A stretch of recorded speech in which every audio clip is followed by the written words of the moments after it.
नमस्कार मित्रों, आप लोग कैसे हैं।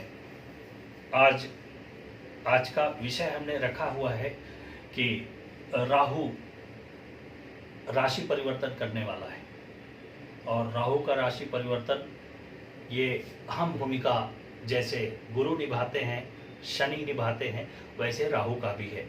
और राहु के बारे में आप सभी लोगों को पता है कि 18 में आपको मैं बताना चाहूँगा। आपको राहु का पता है, इसको लोग खतरनाक ग्रह भी कहते हैं। इसे काफ़ी पैनिक सिचुएशन जब इनकी दशा आती है तो बनाते हैं। राहु को कहा गया है तीसरे, छठे, 11वें भाव में बड़ा अच्छा फल देता है। और 9 ग्रह जितने भी हैं उनमें से आपको सूर्य और चंद्रमा आपको नेकेड आई से, नंगी आंख से आप देख सकते हैं। लेकिन और जो राहु है पर्टिकुलर, जिसे आप कहते हैं, ये राहु जो है यानी सूर्य, चंद्रमा, मंगल है ना, गुरु, शनि, ये जितने ग्रह हैं, बुध है, शुक्र, ये सारे ग्रह जो हैं आप इनमें सूर्य चंद्रमा को तो देख सकते हैं, लेकिन बाकी ग्रहों को आप टेलीस्कोप से भी देख सकते हैं, आपको दिखाई देगा। मगर राहु केतु एक छाया ग्रह है जो आपको दिखाई नहीं पड़ता है। आपको बता दें, अगर राहु किसी की कुंडली में अच्छी स्थिति में बैठा है तो राहु की दशा आने पर वो व्यक्ति इस दुनिया में नाम कमाता है, नेम, फेम सब कुछ उसे मिलता है। और अगर राहु की दशा अच्छी है तो उस दशा में वो बहुत ऊंचाइयों तक जाता है, चाहे राजनीति का क्षेत्र हो, चाहे वो उद्योग, फिल्म उद्योग का क्षेत्र हो, चाहे वो जो बिजनेसमैन है उनका क्षेत्र हो, उद्योगपति हो, सारे क्षेत्रों में राहु का दबदबा अच्छी पोजीशन पे देखा गया। और अगर राहु खराब है तो इंसान की जिंदगी को दूभर बना देते हैं। चाहे वो उनका कर्म क्षेत्र का बात करें, वहां पर उनका कुप्रभाव पड़ता है, गलत तरीके के काम लोग करते हैं, गलत तरीके के लोग इसमें शामिल होते हैं जो इस तरीके की स्थिति बनाते हैं। और ऐसी स्थिति में क्या होता है कि जो राहु है वो अपना कुप्रभाव दिखाता है। यहाँ तक कि स्वास्थ्य खराब होने पर राहु तमाम तरह के असाध्य रोगों का भी कारण बनता है। और वृषभ राशि में राहु उच्च के और वृश्चिक राशि में केतु वहां बैठे होते हैं, तो कहा गया है कि वृषभ राशि में उच्च का होता है और वृश्चिक राशि में नीच का, और कुछ शास्त्र मिथुन राशि में उच्च का बताते हैं।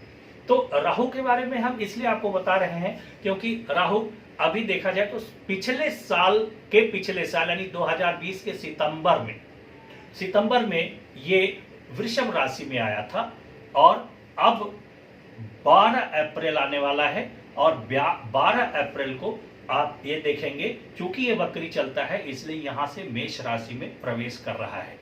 दोपहर में 11:38 पर लगभग इसका प्रवेश 12 अप्रैल 2022 को ये मेष राशि में प्रवेश कर रहा है।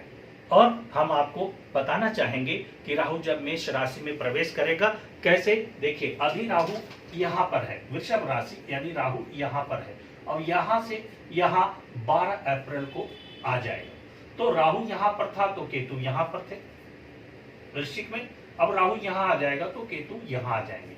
तो यहाँ जो स्थिति बनेगी राहु की, आप देख रहे हैं राहु यहाँ मेष राशि में बैठा है। ये 12 अप्रैल को ये जो है करीब 11:38 पर सुबह है ना, ये आपने इस मेष राशि में प्रवेश, जाहिर सी बात है मेष में प्रवेश करेगा तो बड़ा परिवर्तन लाएगा। और इस परिवर्तन को ही हम समझाना चाहते हैं कि इसका परिवर्तन का क्या प्रभाव आपकी जिंदगी में पड़ेगा। बेसिक बात समझने वाली ये है कि राहु, आपको पता है कि ये भले ही पाप ग्रह है, मैंने फिर से बताना चाहूंगा, भले ही ये क्रूर ग्रह है, तमाम तरह की उपाधि इनको मिली हुई है, तो अगर ये कुंडली में मजबूत स्थिति में है तो अच्छा परिणाम देगा, है ना। और यानी अगर मजबूत स्थिति में है तो रंक से राजा बना देगा, और अगर खराब स्थिति में है तो राजा से रंक बना देगा, यानी कपड़े भी उतरवा देगा, आप ऐसे कह सकते हैं। तो यहाँ पर देखा गया है कि नक्षत्र जो होते हैं राहु के, वो 3 नक्षत्र राहु के भी होते हैं आर्द्रा, स्वाति और शतभिखा। तो राहु देखा जाए तो क्या करेगा, आपकी राशि में इसका क्या प्रभाव होगा, इसी विषय पर हम आपसे बात करना चाहते हैं। क्योंकि अब देखा जाए कि पहली राशि जो यहां पर दिख रही है ये मेष राशि है, और ये मेष राशि पर अगर राहु पहुंचेंगे तो मेष राशि वालों के साथ क्या होगा। भाई जाहिर सी बात है, मेष में पहुंचेंगे तो मेष राशि वालों के एक सामान्य प्रेडिक्शन में देखा जाए तो अगर किसी की मेष राशि है तो निश्चित रूप से उनका स्वास्थ्य गड़बड़ होने के चांस बनेंगे। और यह भी मुझे कहना जरूरी है कि ऐसा नहीं है, मेष राशि पर अब यह भी निर्भर करता है कि आपकी कुंडली में और ग्रहों की क्या स्थिति है, उसके आधार पर हमें सभी राशियों के बारे में सोचना है। लेकिन एक जनरल प्रेडिक्शन, सामान्य जो लक्षण है उसके बारे में बताएं तो मेष में पहुंचने पर स्वास्थ्य नहीं ठीक रखेगा, जीवन साथी के स्वास्थ्य पर भी विशेष ध्यान देने की आवश्यकता होगी। यह सब चिंता का विषय राहु बनाएगा, थोड़ा सुस्ती देगा, थोड़ी बीमारी देगा, थोड़ी समस्या देगा और दिक्कत देगा। और उसके बाद हम ये कह सकते हैं कि कुल मिलाकर के आपको 18 महीने सावधान रहने की आवश्यकता होगी, और कहीं कहीं पर आपको गलत फहमियां भी होने से आपको कुछ सामना करना पड़ेगा। यही जब राहु यहाँ से वृषभ राशि में, यानी कि भाई अब ये राहु यहाँ पर है, लेकिन जिनकी वृषभ राशि है, जिनकी वृषभ राशि है, उनके साथ क्या होगा। तो एक चीज है कि ये जब मेष में चला जाएगा, वृषभ को तो छोड़ के मेष में आ रहा है, तो मेष में जाने पर हम ये कह सकते हैं कि यहाँ पर कुछ जो आपके गुप्त शत्रु हैं, जो आपके इस तरीके के लोग हैं जो आपसे ईर्ष्या रखते हैं, वो थोड़ा आपको परेशान कर सकते हैं। अचानक आपके खर्चे में भी वृद्धि करा सकता है, ये राहु आपके खर्चे में भी वृद्धि करा सकता है। और ये भी हो सकता है कि आपको यात्रा भी करनी पड़ सकती है। साथ में जहां पर भी आप नौकरी करते हैं या व्यवसाय में हैं, वहां के सहकर्मियों के साथ वाद विवाद से बचने की आवश्यकता होगी। और अगर नौकरी में आप बदलाव चाहते हैं तो अब यहाँ पर ये अच्छी बात होगी, आपकी नौकरी में बदलाव चाहते हैं तो बदलेगी नौकरी और आपको सफलता मिलेगी। कर्ज अगर चल रहा है तो कर्ज से भी राहत मिलने के काफी चांसेस बनेंगे। तो कुल मिला के आपको ये हम कह सकते हैं कि आपकी जो कोई पुरानी गंभीर बीमारी है, समस्या है, वो भी उसका भी समाधान होगा। जब राहु मिथुन, जिनकी मिथुन राशि है, तो मिथुन राशि वालों के लिए हम ये कह सकते हैं, समझने वाली बात है कि आपके लिए काफी फायदेमंद होगा। शेयर बाजार में अगर आप पैसे लगाए हैं वहां भी आपको मुनाफा होने के चांस है। व्यवसाय में भी आप फलेंगे फूलेंगे, और सावधानी हर जगह रखनी होगी, नहीं तो झटका खा जाएंगे। अब कुछ घरेलू समस्याएं जरूर आ सकती हैं, इसका ध्यान रखना होगा। घरेलू समस्याएं से बच के रहें। कुछ आरोप प्रत्यारोप आपके ऊपर झूठे लग सकते हैं, ये ध्यान रखने की जरूरत है मिथुन राशि वालों के लिए।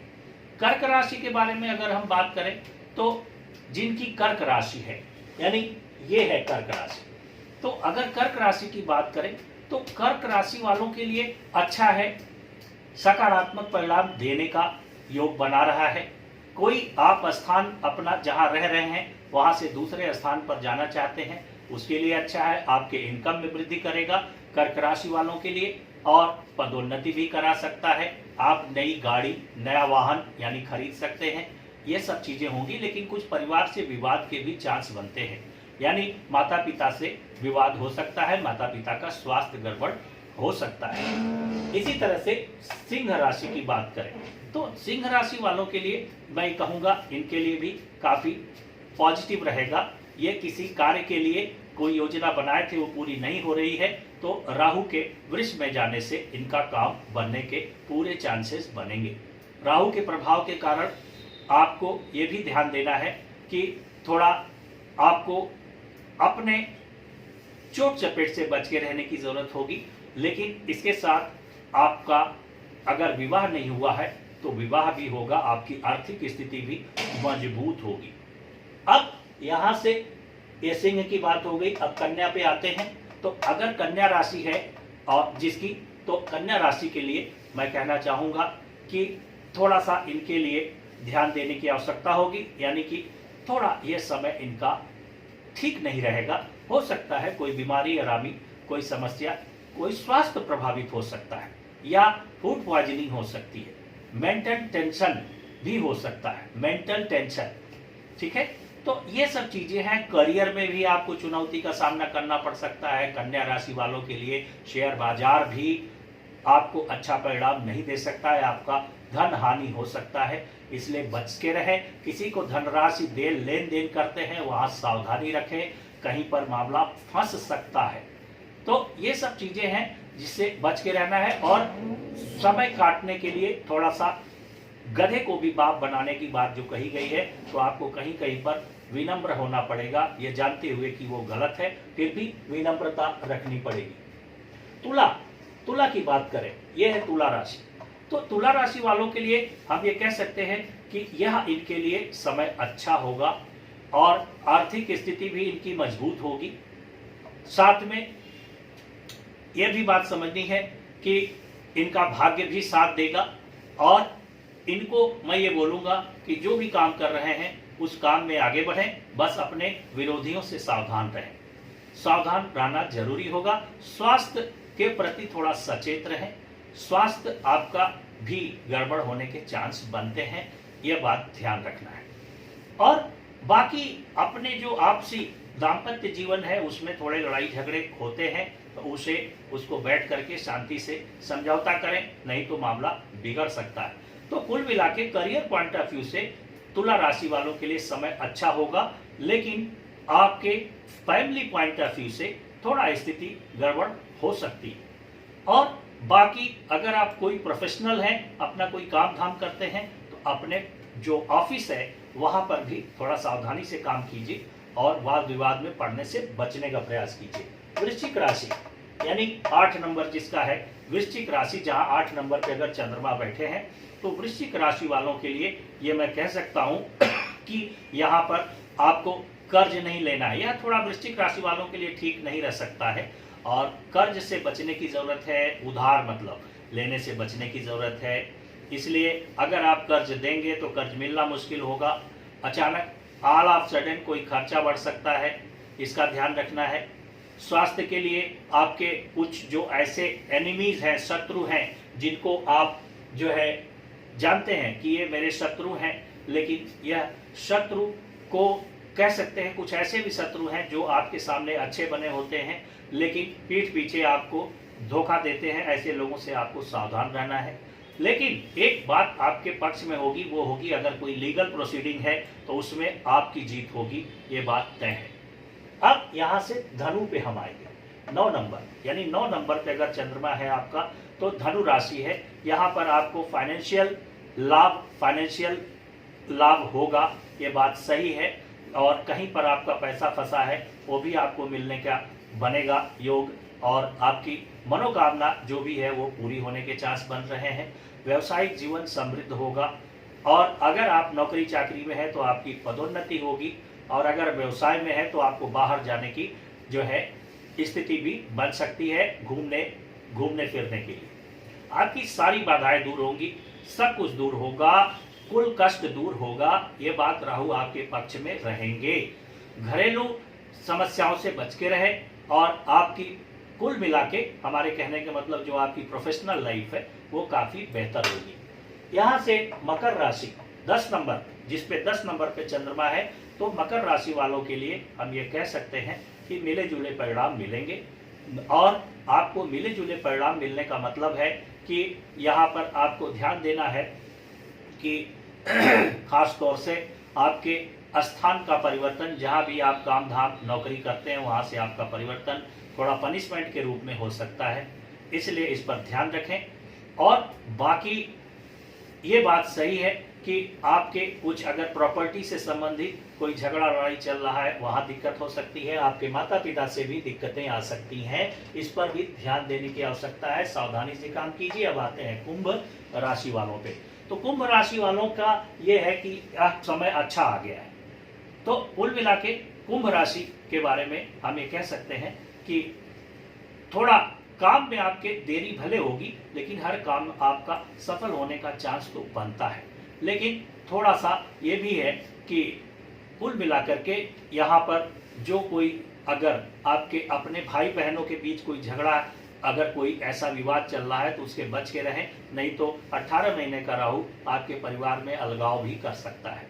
ठीक है, तो ये कुंभ राशि वालों के लिए है, और कुंभ राशि वालों के लिए कुछ समय अच्छा है तो कुछ खराब है, लेकिन ठीक ठाक है, मिला जुला। आखिरी में आता है मीन राशि, जिसका चंद्रमा 12 नंबर पे है।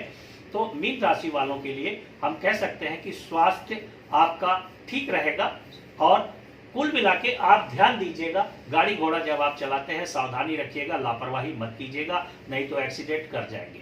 हाँ, ये बात जरूर है कि थोड़ा सा कुछ अच्छी चीजें भी हैं, और कभी कभी ये चीज है कि यहाँ पर आपको कहते हैं कि आपको धनराशि कहीं न कहीं से मिल सकती है, ये बात तय है। लेकिन ये भी सही है कि खर्चों में भी अचानक वृद्धि हो सकती है, और अपने वाणी और व्यवहार पे कुल मिला के आपको अपने वाणी और व्यवहार पे, यानी अपने बातचीत में और अपने बिहेवियर में थोड़ा सा बैलेंस लाएं, अपने रिश्तेदारों और अपने क्लाइंट्स के बीच में, नहीं तो कहीं न कहीं वाद विवाद में पड़ सकते हैं।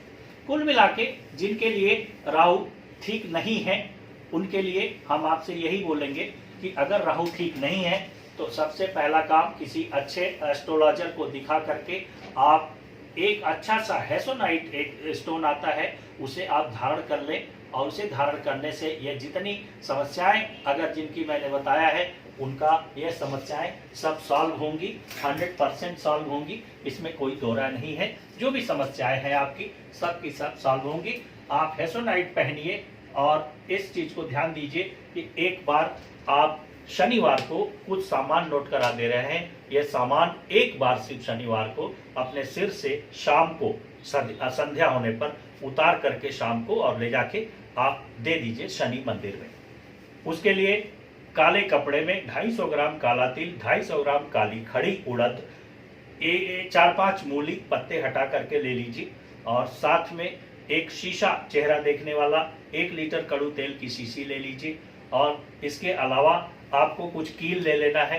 ये सब सामान रखिए लाके घर पे, और शनिवार को जब अंधेरा हो जाए, शाम हो जाए, तो उस सारे सामान को एक एक करके बारी बारी से उस काले कपड़े में रखिए, बिछा दीजिए, कपड़ा रखिए, तेल रखा, उड़द रखा, मूली रखा पत्ता हटा के, उसके बाद तेल रखा, उसके बाद आपने तेल की शीशी मतलब, और उसके बाद आपने उसमें कील रखा 4-5, और उसके बाद उसके अंदर शीशा लिया और शीशे में 10 सेकेंड अपना चेहरा देखा, 10 सेकेंड अपना चेहरा देखा, फिर शीशे को रखा, कपड़े को पोटली बनाया, सिर से 7 बार क्लॉकवाइज घुमा लिया, और घुमा करके ले जा करके शनि मंदिर में शनि के पुजारी को दे दीजिए। पैसा रुपया देना हो तो अलग से दीजिए, कपड़े में मत रखिए।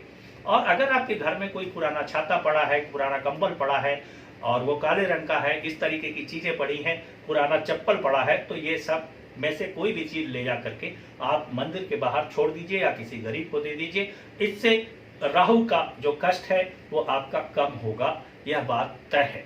तो ये बात ध्यान रखिए कि एक तो हेसोनाइट पहनना है और ये करना, किसी को दिखा लीजिए और उसके बाद पहनने का प्रयास कीजिए। यही हमें राहु के बारे में कहना है कि 2022 जो आने वाला है अप्रैल में, 12 अप्रैल से ये जो राहु का परिवर्तन हो रहा है वो आपके लिए कैसा होगा, यह बात हमने अभी तक बताई। अब आखिरी में कहना है कि अगर आप हमें सब्सक्राइब करते हैं, लाइक करते हैं, अपने दोस्तों यारों मित्रों को शेयर करते हैं, तो ये मुझे हौसला देगा कि मैं आगे इसी तरह से एपिसोड बनाता रहूं। और अगर आप ऐसा करते हैं तो मेरे लिए अत्यंत खुशी की बात होगी। धन्यवाद, प्रणाम।